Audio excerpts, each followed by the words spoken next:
কি এগুলো? ফুল। কোথায় পেলা? ওই দাদু বাড়ি। হ্যাঁ, ওই দাদু বাড়ি।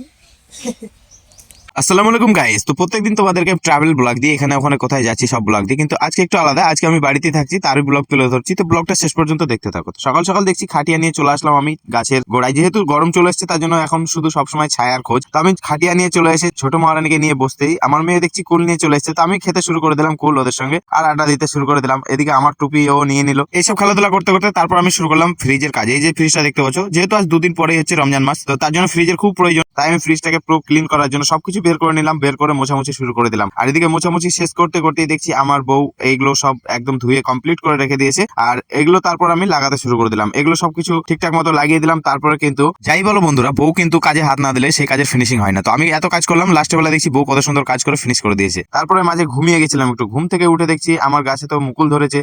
তো এটাকে জল দিতে হবে, তাই ভালো করে খুঁড়ে সেটাকে জল দিতে শুরু করে দিলাম। জল ফল দিয়ে তা করতে দেখছি ছোট মহারানী এসে হাজির আমার কাছে। ওকে নিয়ে একটু খেলা করতে লাগলাম। তার সাথেও দেখছি আরেকজন হাজির। তো এ কোলে আসবে কিন্তু থাকতে চায় না, নামিয়ে দিলাম। ও ওর মতো খেলা করতে লাগলো, আমি আবার ছোট মহারানীকে নিয়ে একটু খেলা করতে লাগলাম। খেলা করতে করতে এবার স্নান করে দুইজনে কিন্তু বেরিয়ে পড়লাম। এটা হচ্ছে আমাদের জমি, এখানে হচ্ছে এই গাছে মুকুল ধরেছে কি তাই দেখতে চলে এসেছিলাম। তো দেখছি মুকুল ধরেছে, আর এই পাশে হচ্ছে ভুট্টা জমি, আর সঙ্গে চলে এসেছে ছোট মহারানী। তো এর সঙ্গে খেলাধুলা, আর আজকে কিন্তু সারাদিনই এর সঙ্গে সময় কাটিয়েছি। তো দেখো বাড়ি চলে এসেছি, বাড়ি এসে কিন্তু আমার কোলে ঘুমিয়ে গেছে, কত সুন্দর কোলে ঘুমিয়ে গেছে। তারপরে আমি চলে আসলাম পুকুরের দিকে, যেহেতু অনেকদিন পুকুরে আসা হয়নি। পুকুরে মাছগুলো কি অবস্থা, এসেই দেখছি মাছ পুকুরে খাচ্ছে, আর মাছ অনেক মরে গেছে। এইসব দেখে তো একটু মনটা খারাপ হলো, কিন্তু মন খারাপ করে তো লাভ নেই, যেটা হওয়ার সেটা হবেই। আমার হয়তো ক্ষতি হচ্ছে, কিন্তু আরেকজনের ভালো হচ্ছে। দেখো এরা কত সুন্দর মাছগুলোকে খাচ্ছে, এদের পেট ভরছে। তো এইসব দেখার পর আমি চলে আসলাম রাত্রেবেলায়, ইনভাইট ছিল আমার বন্ধুর বাড়ি। তো এখানে এসে দেখছি অনেক খাবার দাবার আইটেম, আর এখানে সবাই এসেছে, সবাই কিন্তু কন্টেন্ট ক্রিয়েটার। এদিকে আমি আছি, আর এদিকে হচ্ছে কামাল ভাই আছে, এদিকে হচ্ছে সাহেব ভাই আছে, এদিকে আমাদের স্যার আছে। তো সবাই খাওয়া দাওয়াটা এখানেই শেষ করলাম, রাত্রে খাওয়া দাওয়াটা, আর গল্প গুজব হলো। এই ছিল আজকে সারাদিনের ব্লগ। কেমন লাগলো অবশ্যই কমেন্ট করে বলবে। ভালো লাগে লাইক শেয়ার করে পাশে থাকবে। দেখা হচ্ছে আবার পরের ব্লগে। Bye, tata.